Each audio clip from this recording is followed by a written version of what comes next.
Welcome to Talk Purpose and Truth with Eden and Kim, shifting you into higher consciousness, the show that elevates, uplifts, and encourages listeners to grow, heal, awaken, and evolve. Eden and Kim include bold topics, special interviews with inspiring guests, intuitive readings, channeled messages from beyond, including celebrities, hot topics to expand your awareness, and time for questions from the audience. Tune in for unprecedented truth, authenticity, on-purpose discussions, and magical moments. All love and get inspired and helped by. So Gibson is an author, speaker, and co-creator of the Personal Development School. She's extremely passionate about personal growth, the subconscious mind, and connecting with others. With an MA and over 13 certifications, she strives to continuously learn and grow. She is best known for her contributing work and research on attachment theory and the impact of attachment trauma on adult romantic relationships. She overlaps attachment trauma challenges with personal core wounds, limiting beliefs, and emotional patterns at the subconscious level to give us a deeper insight into ourselves and relationships. Her book, The Attachment Theory Guide, was written on this topic, and her YouTube channel often focuses on this area. After overcoming challenges with addiction in her early years, she is profoundly determined to educate people on how they can reprogram painful or limiting programs in their own mind and retrain their brain to achieve relationship fulfillment, abundance, and personal freedom in their lives. So welcome, Thais. Thank you. Thank you so much for having me today. I'm excited to be here with you guys. Yeah, and she's from Canada, so we get to have someone international again. So that's exciting as well. Did you grow up in Canada? Yes. So you're originally from there? I was born in Mississauga, so just outside of Toronto, and then I did go to school in Georgia and then Florida. So I lived in the U.S. for like just under 7 years, and then I did come back here afterwards. All my family is here and all that good stuff. So. Okay. And are you familiar with California? Have you been here? Yeah, I've been a couple times to San Diego. Oh my goodness, some island I can't remember. Catalina. Coronado. Yes, Coronado. Island. Yes. And I was in San Francisco once for a couple of days at one point as well for a conference. So nice. Yeah, it's beautiful out there. Much nicer weather than here. Yeah, well, you went to some of the nicer places too. Yes. The touristy places, for sure. Yeah, right. Yeah. Okay, so let's get into this. What is the attachment theory that you are?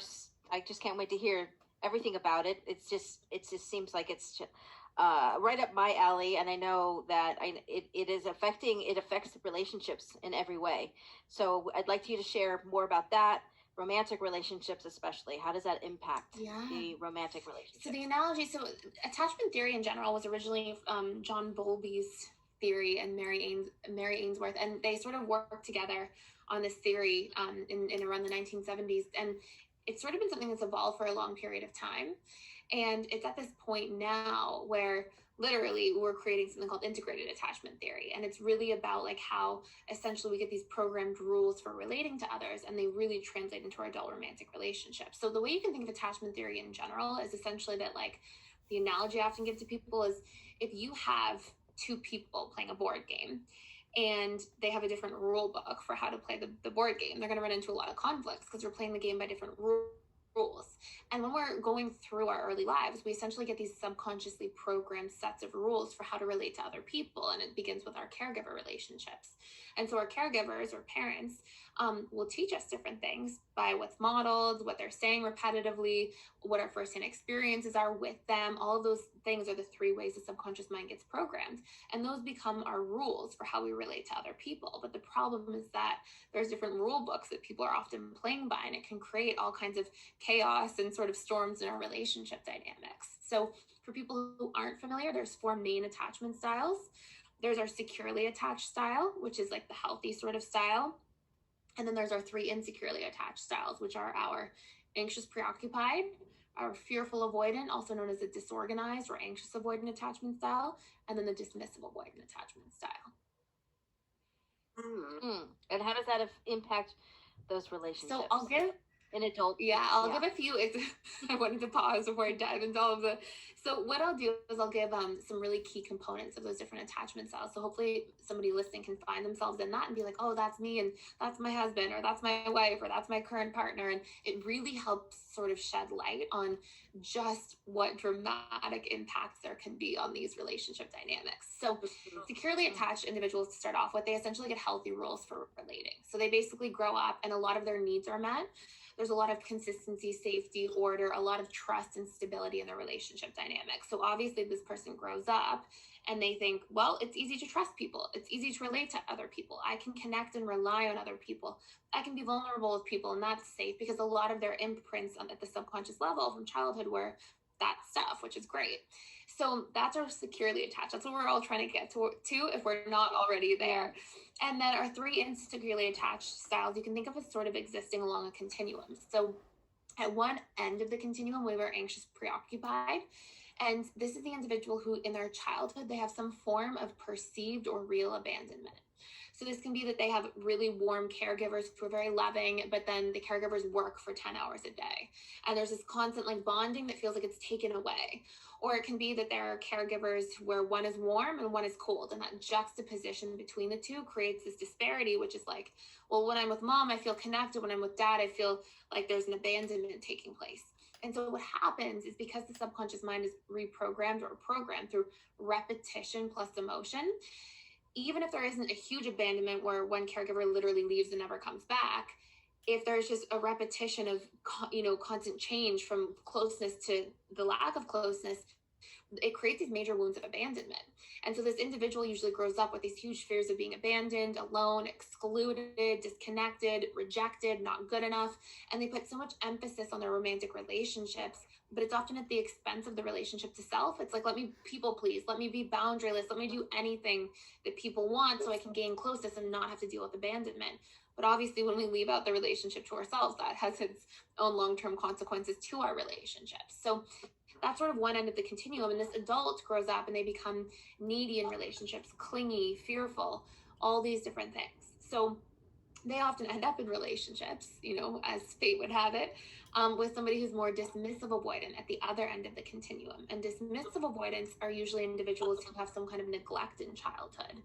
And that can be, overt neglect, where like food's not on the table, hygiene's not taken care of, or it can be like really covert neglect, where it's just emotional neglect, where caregivers are just not emotionally available. They shame feelings, they repress feelings, they don't talk about feelings, they say, oh, don't be a baby, don't cry, it's fine, or there's just no room to have like an emotional conversation. And so what happens is, because we're wired for attunement and we need that connection in childhood, what essentially takes place is a child grows up feeling like they have to cut off a part of themselves and repress their own emotions. And they learn to make these subconscious associations that say, vulnerability is not safe. It only gets me rejected, and it makes me feel really crappy. So I'm just going to go out of my way in life to take care of myself, repress my own emotions, not pay attention to that part of myself, and definitely not have serious or vulnerable commitments and relationships with others. And so they grow up and they become the person who's commitment phobic, afraid to settle down, gets into relationships, and as soon as things get warm or too serious, it's like, ooh, they want to bolt in the other direction. And then, of course, you often get those two attracted to one another, the clingy person with the person who's afraid of commitment. And it can create, in that example, tremendous pain and challenge and dynamics. And then our very last one is the fearful avoidant. And the fearful avoidant attachment style is somebody who basically experiences both sides of the continuum. It's almost like they're caught in the middle there. They have the anxious side and the anxious fears and wounds, but also the dismissive, the commitment wounds. And this is because they usually have a lot of stability or volatility in their childhood. So essentially what happens with them is, like, let's just say one example that's very common is a parent is an addict or an alcoholic. And so sometimes, let's pretend it's the mother, sometimes mom is drinking and she's mean and scary, but sometimes mom's drinking and she's really warm and fuzzy, and sometimes mom's sober and she's really nice, and sometimes mom's sober but she's going through withdrawals and she's really scary and mean. And so there's just no consistency. So this person grows up and they learn, I want love, I want closeness, I want connection. It feels good and I have some good experiences with it, but it's also terrifying at the same time. And so they go through life having the fears of abandonment and fears of being alone, but they also have these really profound fears of too much closeness, because sometimes closeness is painful and bad. And they really struggle more than anything else with feeling like they can't trust other individuals. And it's really difficult for them to like let their guard down. They're really emotionally available for people. They really are good at connecting to others.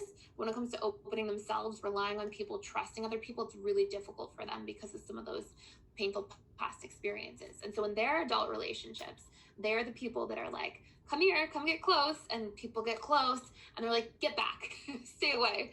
And it's this hot, cold experience. And it's difficult for the partner or loved ones, of course, of the fearful avoidant, but also really difficult for the fearful avoidant themselves, because they constantly are questioning their relationships, flip-flopping, and a lot of the time not realizing where that's actually coming from is their own subconscious wounds and fears, not necessarily the person that they're in the relationship with as much.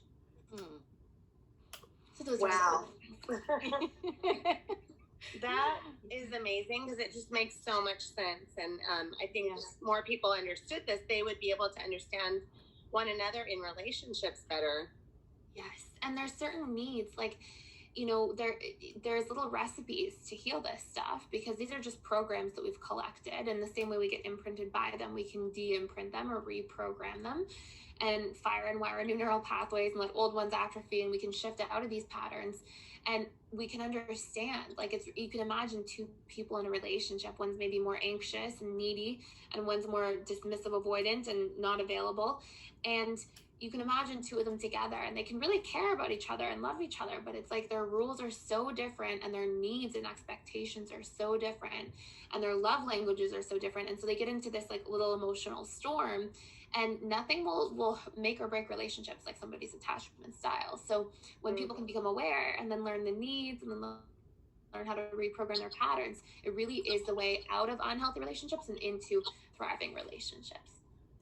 Got it. And what if there's a romantic relationship and the person is so denial, though, like they're in denial that anything's wrong because they're so in that escape type of mode? What can be done? It's a really beautiful question. The one thing I would say is, when I was running my personal practice for a long time, like, that would be the number one thing I would look for. Is I didn't care what people's attachment style was. I didn't care if there was infidelity, cheating, whatever it was, are both parties willing to show up and do the work?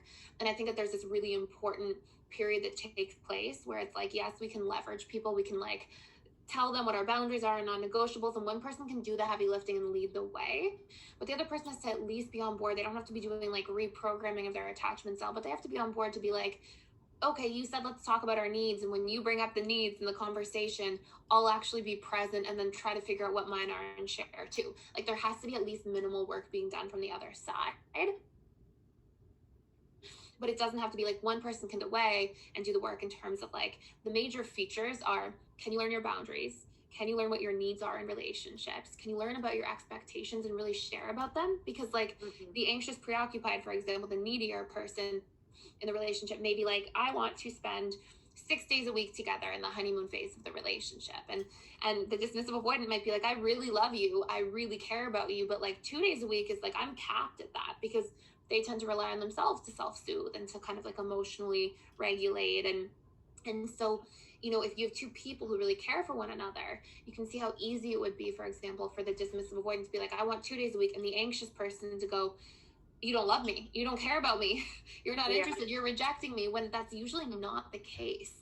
So, we have to learn to understand our own subconscious expectations and talk about them, put them on the table, and then say, 6 days a week is ideal for me, 2 days for you. Okay, let's meet in the middle, and let's practice accepting one another and making space for one another. And there's different life cycles of a relationship, and it's sort of its own whole different conversation. But we start in the dating phase, then we go into the honeymoon, and then we go into the power struggle phase of a relationship. And it's a very important and necessary phase of the relationship, and the key ingredients in there to transition out of that and into the stability, commitment, and bliss phases, which finalize the relationship life cycle, are can we show up and can we practice vulnerability, meaning talk about our needs, share our expectations, talk about our fears, open ourselves, And can we practice acceptance and learning to make those compromises and make space for somebody with a different operating system than us, and learn to understand them and accept that, yes, I want to spend 6 days a week, let's pretend, but my loved one wants to spend 2 days a week. Okay, like let me practice working on myself so I can be okay with somewhere in the middle, 3-4 days a week. And then let me learn to, whatever I can't get from my relationships, meet within myself. Because what the really interesting part is part of healing is learning to balance out. So if the person who's anxious is constantly relying on their own relationship or on their external relationships, so much of healing is, can I learn to meet some of my own needs? Can I learn to be comfortable spending time alone with myself? Can I learn to manage my own internal dialogue and thought processes and self-soothe and do some of the things I would normally rely on others for? And can I meet somebody halfway because I'm willing to fill my own cup halfway to make up for that difference? And that's what healthy interdependency is about. It's let me meet my needs and have a relationship to myself, and let me have vulnerability and openness and closeness with somebody else. And they're not mutually exclusive things. Right. And is it common for this stuff to show up later in the relationship? Yeah, it's a really good question. So that's the really tricky part, is you can, when people are really well versed in attachment theory and attachment styles, there's certain things you can look for early on, and I can share a couple.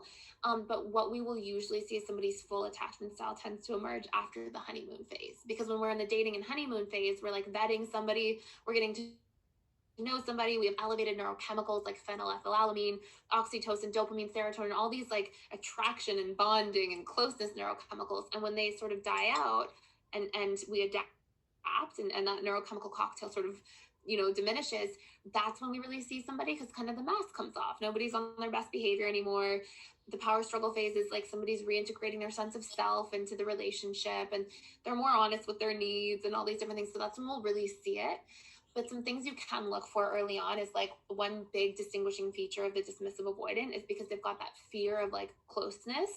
You'll usually get somebody who, it's like, if you're paying attention, they will be charming and charismatic and intellectually available, but not really emotionally available. They may ask you about yourself, but most of the way they share about their own experiences will be like the very factual way. So like, in childhood, I had this experience and it went like this.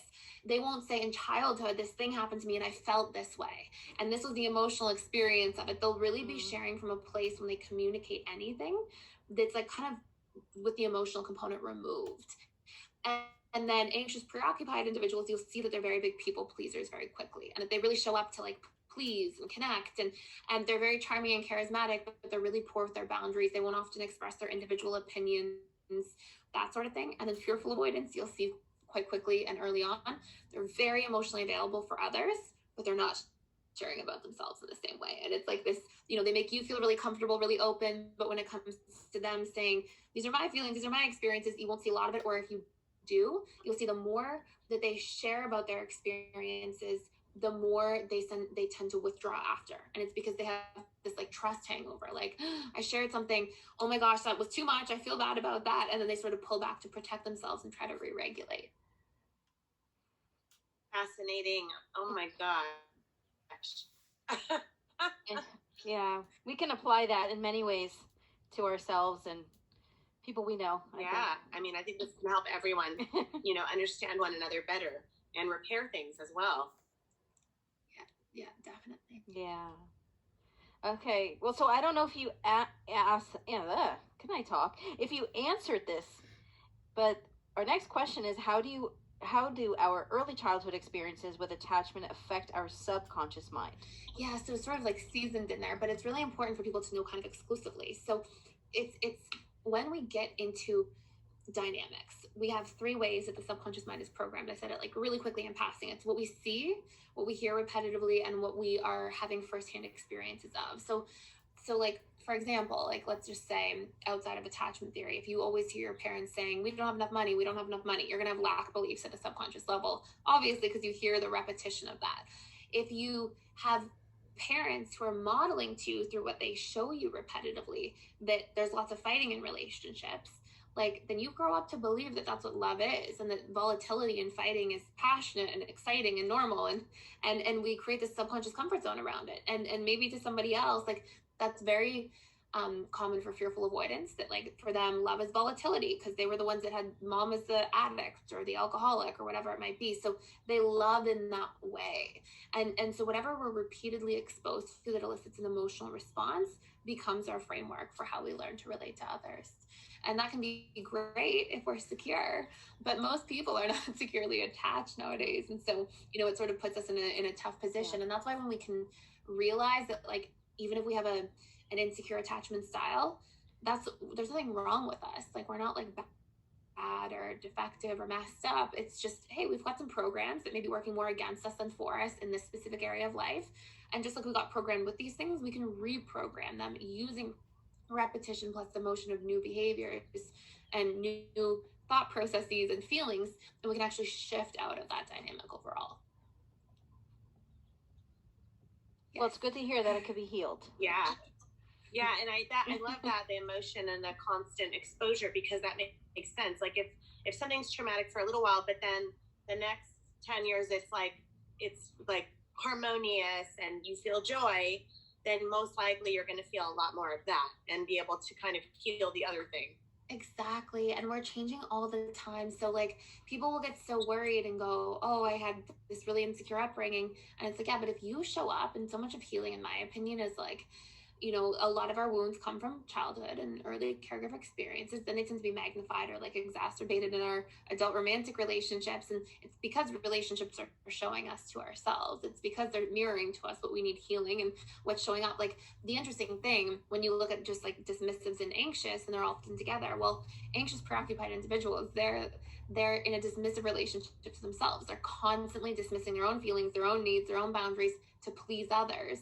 And then dismissive avoidants, who are so focused on themselves, are like in an anxious relationship to themselves, always worried about their own time and how much time they have to themselves, and sort of pushing others away. So we attract people who are truly showing us to ourselves at a subconscious level and showing us our wounds and bringing the stuff to the surface. But what we have to be able to do to heal is like, we have to become our own parent.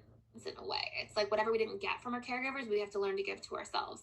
Whatever we got that wasn't serving, we have to get rid of. So if we got a story that's, we're not good enough, we're going to be abandoned, we're going to be rejected, we can't trust people, we have to heal that by changing the narrative of ourselves and rinsing and repeating enough and finding evidence to oppose that painful original narrative consistently enough that over time it's like we get to sort of control, alt, delete that program and move on and heal, and we're not subject to have to be the victim of our past circumstances. So wow. Okay. Very helpful, very helpful.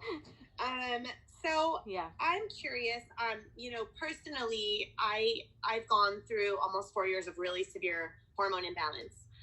Long story, but lots of really traumatic side effects and symptoms, and finally getting solutions, but it's been horrible. And it led me to drinking too much because I was trying to find something to band-aid the symptoms because they were so bad. And so I had to get help for that and stop drinking. And I have now, and I'm doing great.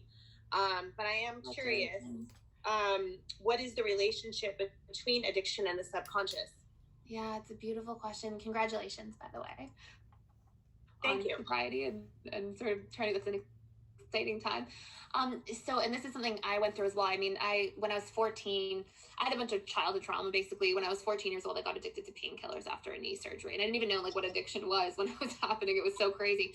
And it created this like 7-year stint for me of like trying to figure that out. So I very much relate and understand. And I think it teaches us really powerful stuff. But, as a general rule, what's happening, and in your case, it's such a more challenging dynamic, but I'll share the same pieces, which is like, whenever there's a great quote by Dr. Gabor Mate, and he says, not everybody who has severe trauma becomes an addict, but every single person who's an addict has severe trauma.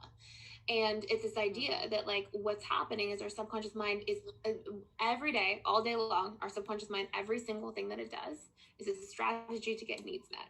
So from the television shows we watch to the types of conversations we have, they're actually all about our subconscious needs. And so we may have a conversation like just that's bickering with somebody else. Oftentimes when you find two people bickering in relationships all the time, they both have a subconscious need for emotional connection. They don't know how to get it in healthy forms. So their subconscious mind goes, we're going to get it in the fastest way possible, not the best way possible, because our subconscious is very survival oriented. So it starts a fight because it's like, at least if we're, both bickering, we're both emotionally present, we're both emotionally invested, emotionally involved with each other. Great. This strategy works to get our emotional needs met for connection. So this is what's essentially happening as an analogy when it comes to addiction. Addiction is usually that we have powerfully or profoundly unmet needs. And we probably have some pain in there too. And a lot of that pain usually exists because we get imprinted. And those imprints have a major impact on our internal dialogue throughout the day. So for example, if I have a childhood trauma and then I feel shame, or I feel like I'm not good enough, or I don't belong, well, then that becomes a story of myself. And we have 60 to 70,000 thoughts per day. And that becomes, the inner dialogue I have throughout the day with myself. And so what happens is we've got these unmet needs, and then we've got these painful patterns of internal dialogue. And this is our inner relationship to self. And if the inner relationship to self becomes too painful or too difficult, then we need to find a strategy. And our subconscious mind is going to find the fastest way possible, not the best way possible, to get its needs met. And a lot of those needs will be to escape pain. So really what's so important for healing is to learn that, like, hey, if we have an addiction or we're struggling with something, that doesn't make us bad. That makes us hurt. And when we can go inside and be like, hey, what are these pain points here? And what needs to be resolved? And what do I really need to cater to? And how can I meet my needs? And how can I change the story of myself? Then in doing that, we really get to shift out of that painful cycle. And so what we say is it's like updating your strategies to get your needs met. So if for me, for example, painkillers were helping to escape pain, well, if I can start reprogramming my internal dialogue and my thought patterns throughout the day and use reprogramming tools and change the story about myself, well, then I escape pain at the root level. I escape pain in a much healthier way. And then my conscious mind no longer needs to rely on painkillers as a source of escaping pain. And if I can get my needs met at the same time to feel comfortable and safe in the world when I had these feelings of being unsafe, and I can learn to have healthy strategies and build healthy relationships and communicate my needs and share my boundaries and use my voice to communicate my boundaries and all these different things. Well, now I feel safer in my world. And now my subconscious doesn't have to run from anything. So if we heal those root level issues, which really just boil down to unmet needs or painful stories we have about ourselves, when we reprogram those things, that's the only way that we feel emotional pain or suffering. And so as we shift out of that, we no longer have to rely on more unhealthy strategies to get these needs met, because we've updated the strategies to get these important tasks sort of settled. Right. Wow. So good. Okay. You know what I was going to ask you? I want to back up for a second. When you talked about watching the TV shows, this is just something that clicked for me. I have a hard time watching when there's violence in a show. Okay. And I watch a lot of Lifetime movies, and like towards the end, they're always like, there's some sort of fight, like physical fight. And I always want to fast forward through it. So what does that say about me or us? So I love this. I actually have the same experience. I'll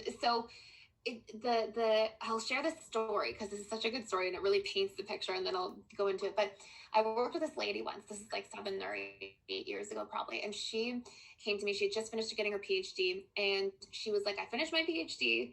And for the last 6 months, I haven't even applied to a single job. All I do all day long is sit and read fantasy novels. It was like Twilight novels or whatever, and watch basically like reruns of reality TV shows. And so to me, like, what I know is that our subconscious mind is always trying to get needs met, and it's trying to get them met through the filter of our beliefs. So the way I like to think of this is like a maze. Like your needs, your mind's trying to get its needs met through the maze of all your beliefs, which form all the different walls. And so we did this woman's personality needs, and we basically have this subconscious set of personality needs that are driving our behavior at all times. Now, her top personality needs came out as emotional connection, social connection, and community. And then she had these beliefs about herself that are like, I am disliked, I will be rejected, I'm not good enough, I feel unsafe around people. So here's this woman who, if you imagine like her personal maze in a way, she has these huge unfulfilled needs, and your subconscious mind isn't going to do anything else until its top needs are met. It gets fixated and keeps trying to go about these different things. But because she had all these fears around people, then her way of getting needs met is to watch reality TV shows where she feels emotionally connected to the characters and read these fantasy novels where she feels emotionally connected to the characters there as well. And so what happens is because those beliefs were blocking her, she has to get her needs met in these super indirect ways, which like you will have a nice conversation with somebody for an hour. Your cup is way fuller than if you watched 6 hours of reality television because it's a real connection versus something more fictitious, right? Or indirect. So her brain was unable to move on to trying to look for jobs because it was like, my buckets are not filled in terms of my top needs. So when we're watching like Lifetime movies or watching shows like that, and when we don't like violence, oftentimes we have high needs for emotional connection and we care for like feeling bonded to people, connected. And often we're watching like Lifetime shows or reality TV shows because we like are interested in people and human dynamics and the happy ending. Sometimes it's like romantic relationships as a personality need as well, if it's Lifetime movies. And then when we fear violence or that pulls away from it, it can be partially because it's a threat to emotional connection, right? Violence absolutely opposes maybe one of our highest personality needs. Or it can also be that we have a high need for either comfort or security. And again, comfort and security. And so usually when I hear stories like that, it's like, okay, those are going to be some of your top personality needs. And when we watch stuff like that, it really opposes it. So our subconscious mind actually pushes to like reject watching and basically exposing ourselves to things that empty our buckets instead of fill them.